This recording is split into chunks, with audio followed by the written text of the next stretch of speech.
മുസ്ലിങ്ങളെ ഭയത്താണ് ക്രിസ്ത്യാനികൾ താമസിക്കുന്നതെന്ന് വെള്ളാപ്പള്ളി നടേശൻ. മുസ്ലിം ലീഗ് പറയുന്നത് പോലെയാണ് കോൺഗ്രസ് പ്രവർത്തിക്കുന്നത്.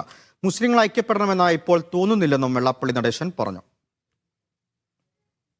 നായാടി തൊട്ട് നസ്രാണി വരെയുള്ള സമുദായത്തിന്റെ കൂട്ടായ്മയ്ക്ക് വേണ്ടിയിട്ട് SNDP യോഗം എന്തെല്ലാം ദൗത്യം ഏറ്റെടുക്കണമെങ്കിൽ ഏറ്റെടുക്കും എന്നുള്ള കാര്യത്തിൽ സംശയമില്ല. ഇവിടെ പ്രതിപക്ഷത്തിൽ നേതാവായ നമ്മുടെ മുസ്ലിം നേതാവായിട്ടുള്ള എന്താണ് അദ്ദേഹത്തിന്റെ പേര്, അദ്ദേഹം പറഞ്ഞത് ശരിയാണ്. ഇവിടെ സീറ്റ് ഇനി അവർക്ക് കൊടുക്കേണ്ടതാണെന്നാണ് പറഞ്ഞത്. അപ്പോൾ വന്ന് അവർ പറയുന്നതിനെല്ലാം ശരി വെച്ചല്ലേ പറയണത്. എന്താണ് നസ്രാണിനെ ഉൾപ്പെടുത്താൻ സാധിക്കുന്നത് ചോദിച്ചാൽ, ഇന്ന് മുസ്ലിങ്ങളുടെ ഭയന്നാണ് ഇന്ന് ക്രിസ്ത്യാനികളുടെ പോലെ ഇവിടെ കേരളത്തിൽ താമസിക്കുന്നത്. ആ ദുരിതവും ദുഃഖവും അവരിൽപ്പെട്ട ഒരുപാട് ആളുകൾ കേരളത്തിലുള്ളവരും കേരളത്തിന് വെളിയിലുള്ളവരും വന്നുള്ള ഒരു നിവേദനങ്ങളും അവിടെ നമുക്ക് ഒന്നിച്ച് പോകണമെന്നുള്ള ഒരു ആഗ്രഹം പ്രകടിപ്പിച്ചപ്പോൾ അത് ഞങ്ങൾ സ്വാഗതം. ഈ പരനാറി വർഗീയവാദി വെള്ളാപ്പള്ളി നടേശൻ ഇപ്പം ശ്രമിക്കുന്നത് എന്തിനാണെന്നറിയോ? ഈഴവരെ പറ്റിച്ചു, എല്ലാ അർത്ഥത്തിലും പറ്റിച്ചു, വലിയ പണമുണ്ടാക്കി, വയറ് വീർപ്പിച്ചു, പന്നിക്കുട്ടിയെപ്പോലെ ഇങ്ങനെ വീർത്ത് വലുതായി ഈഴവരെ പറ്റിച്ച് തിന്നതാണ് ഈ വെള്ളാപ്പള്ളി നടേശൻ. ആ ഈഴവരെ പറ്റിച്ച് തിന്ന് ഈ പന്നിക്കുട്ടിയെപ്പോലെ വീർത്ത് വലുതായ വെള്ളാപ്പള്ളി നടേശൻ ഇപ്പം ശ്രമിച്ചു കൊണ്ടിരിക്കുന്നത് നായന്മാരെ പറ്റിക്കാനാ. മനസ്സിലായില്ലേ? ഈഴവരെ എങ്ങനെയൊക്കെ പറ്റിച്ചു? മൈക്രോ ഫിനാൻസിങ് തട്ടിപ്പ് കേസിലെ 1-ാം പ്രതി ആരാ? വെള്ളാപ്പള്ളി നടേശനാ. എന്തായ കേസ്? പാവങ്ങളായിട്ടുള്ള ഈഴവർക്ക് ലഭിക്കേണ്ട സാമ്പത്തിക സഹായം, ആ സാമ്പത്തിക സഹായം വെള്ളാപ്പള്ളി നടേശൻ ഒറ്റയടിക്ക് വിഴുങ്ങി ഒറ്റയടിക്ക്. അതാണിപ്പോ ഇങ്ങനെ വീർത്ത് വീപ്പക്കുറ്റി പോലെ പന്നിക്കുട്ടിയെ പോലെ ഇരിക്കുന്നത്. മാത്രമാണോ? ഇല്ല. കള്ള് കച്ചവടം നടത്തിയിട്ട് ഈ ഈഴവരെ പറ്റിച്ചു. ഇതുപോലെ ബ്ലേഡ് മാഫിയക്ക് പലിശക്ക് കൊടുത്തിട്ട് പാവങ്ങളുടെ കഴുത്തിറക്കുന്ന ബ്ലേഡ് മാഫിയ നടത്തിക്കൊണ്ട് ഈഴവരെ പറ്റിച്ചു. അങ്ങനെ ഇനി ഈഴവരെ പറ്റിക്കാൻ ഈഴവര് ഇല്ലെന്ന അവസ്ഥയായി.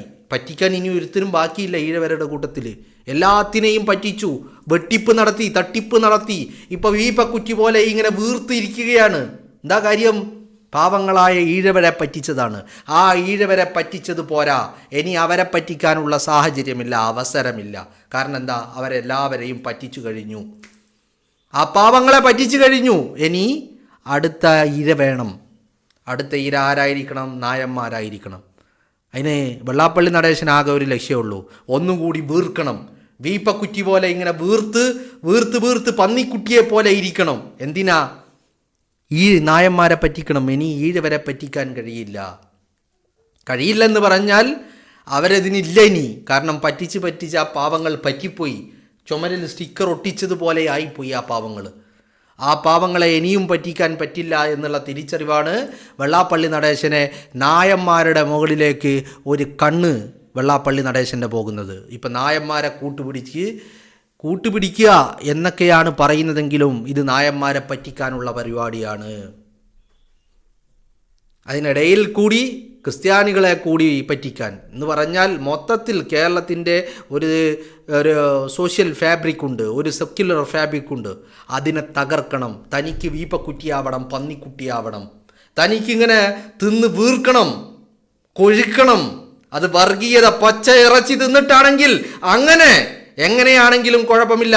തൻ്റെ ശരീരം ഇങ്ങനെ വീർത്ത് വീപ്പക്കുറ്റി പോലെ ആവണം എന്നുള്ള ഒരൊറ്റ ഉദ്ദേശം മാത്രമേ വെള്ളാപ്പള്ളി നടേശനുള്ളൂ. അപ്പോൾ അതിനിടയിൽ ക്രിസ്ത്യാനികളെയും പോകുന്ന പോക്കിനൊരു തോണ്ട്. എന്താ പറയുന്നത്? ക്രിസ്ത്യാനികൾ കേരളത്തിൽ താമസിക്കുന്നത് മുസ്ലിങ്ങളെ ഭയന്നിട്ടാണ് എന്ന്. ആരാ പറയുന്നത്? വെള്ളാപ്പള്ളി നടേശൻ എന്ന് പറയുന്ന കള്ള് കച്ചവടക്കാരൻ, വെള്ളാപ്പള്ളി നടേശൻ എന്ന് പറയുന്ന വർഗീയവാദി, വെള്ളാപ്പള്ളി നടേശൻ എന്ന് പറയുന്ന പരമചെറ്റ, വെള്ളാപ്പള്ളി നടേശൻ എന്ന് പറയുന്ന ബ്ലേഡ് മാഫിയക്കാരൻ, വെള്ളാപ്പള്ളി നടേശൻ എന്ന് പറയുന്ന തട്ടിപ്പുകാരൻ, വെള്ളാപ്പള്ളി നടേശൻ എന്ന് പറയുന്ന പറ്റിപ്പുകാരൻ, വെള്ളാപ്പള്ളി നടേശൻ എന്ന് പറയുന്ന ചീഞ്ഞു നാറുന്ന നാവിൻ്റെ ഉടമയായിട്ടുള്ള വർഗീയവാദി.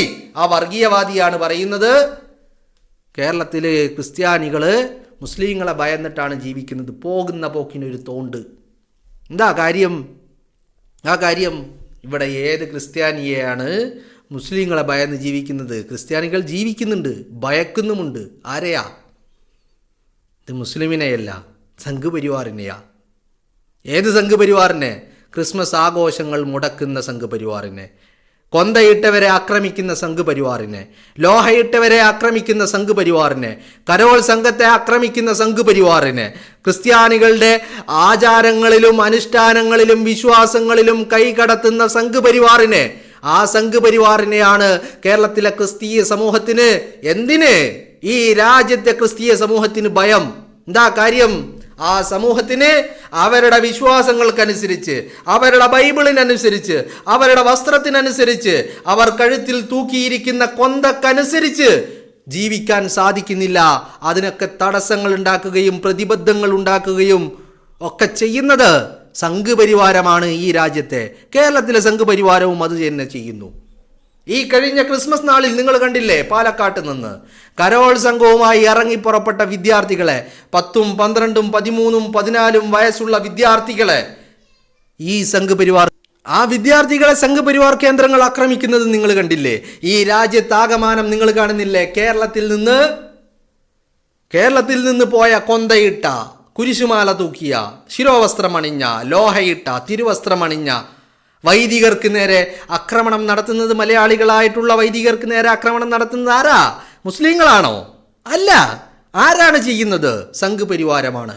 അപ്പോ വെള്ളാപ്പള്ളി നടേശൻ ഈ പറയുന്ന ഭയം എവിടെ നിന്നാണ് വരുന്നത്? മുസ്ലിങ്ങളിൽ നിന്നല്ല, മറിച്ച് സംഘപരിവാരിൽ നിന്നാണ്.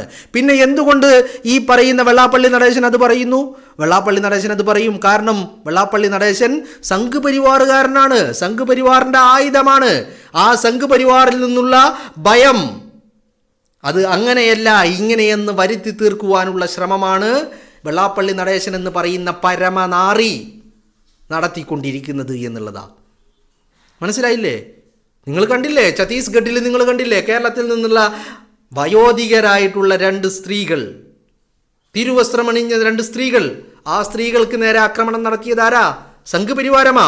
ജബൽപൂരിലും ഡൽഹിയിലും സൂറത്തിലും മീറത്തിലും അഹമ്മദാബാദിലും യുപിയിലും മധ്യപ്രദേശിലും ഒഡീസയിലെയും ഒക്കെ ഈ പറയുന്ന ആരാധനാലയങ്ങൾ, ക്രൈസ്തവരുടെ ആരാധനാലയങ്ങളിൽ അവിടെ കുർബാന നടക്കുന്ന സമയം കയറി ചെന്ന് ജയ് ശ്രീറാം വിളികളുമായിട്ട് ആ ആരാധനകളെ തടയുകയും തടസ്സം സൃഷ്ടിക്കുകയും വിശ്വാസികളെ അടിച്ചോടിക്കുകയും ഭീഷണിപ്പെടുത്തുകയും ഒക്കെ ചെയ്യുന്നത് ആരാ?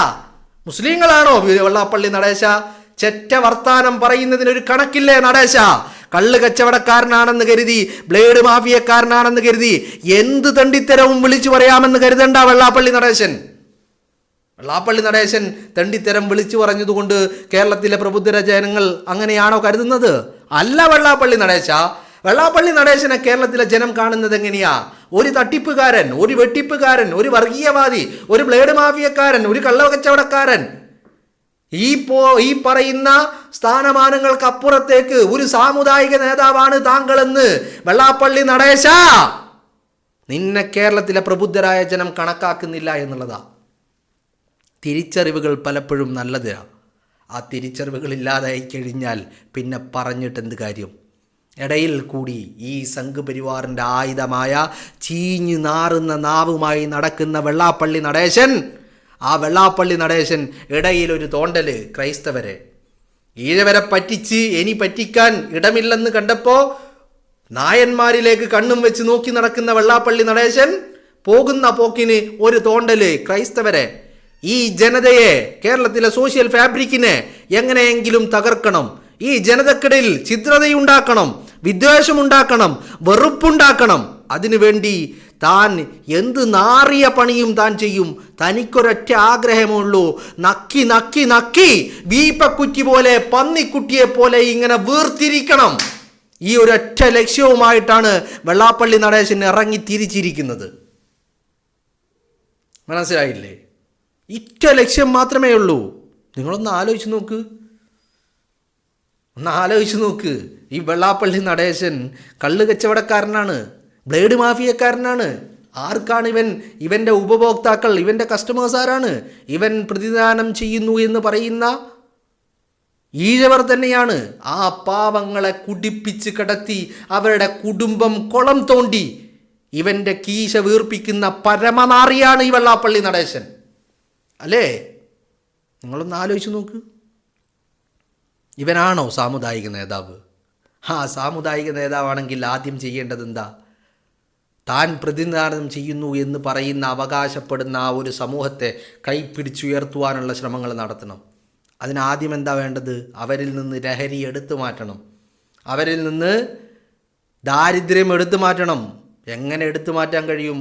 ആ ദാരിദ്ര്യത്തെ കൂടി ചൂഷണം ചെയ്യുന്ന ബ്ലേഡ് മാഫിയക്കാരനായി ഇവൻ, ഈ വെള്ളപ്പലിശ, ഈ കൊള്ളപ്പലിശക്കാരൻ അല്ലേ?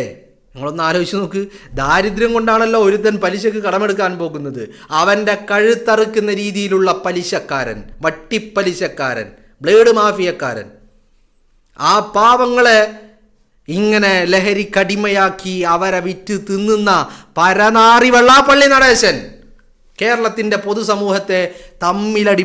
ആ വെള്ളാപ്പള്ളി നടേശൻ ഈ കേരളത്തിലെ ജനതയെ തമ്മിലടിപ്പിക്കാൻ ശ്രമിക്കുകയാ. അല്ലെങ്കിൽ നിങ്ങളൊന്ന് ആലോചിച്ച് നോക്കൂ, ഇവൻ എങ്ങനെ ഈ വീപ്പക്കുറ്റി പോലെ വീർത്തിരിക്കുന്ന ഈ പന്നിക്കുട്ടിയെ പോലെയുള്ള വെള്ളാപ്പള്ളി നടേശൻ എങ്ങനെ ഒരു സാമുദായിക നേതാവാകും? എങ്ങനെ ഒരു സാമുദായിക നേതാവ് ചെയ്യേണ്ട പ്രവർത്തികളാണോ ഈ കൊള്ളപ്പലിശക്കാരൻ്റേത്? ഒരു സാമുദായിക നേതാവ് ചെയ്യേണ്ടതാണോ ഈ ഒരു കള്ള് കച്ചവടക്കാരൻ്റെ ഏർപ്പാട്?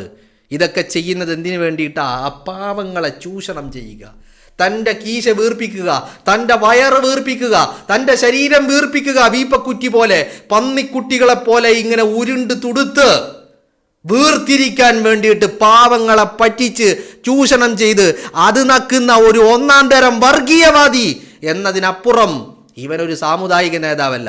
വേണമെങ്കിൽ നല്ലൊരു കച്ചവടക്കാരനാണെന്ന് പറയാം. കാരണം എന്താ?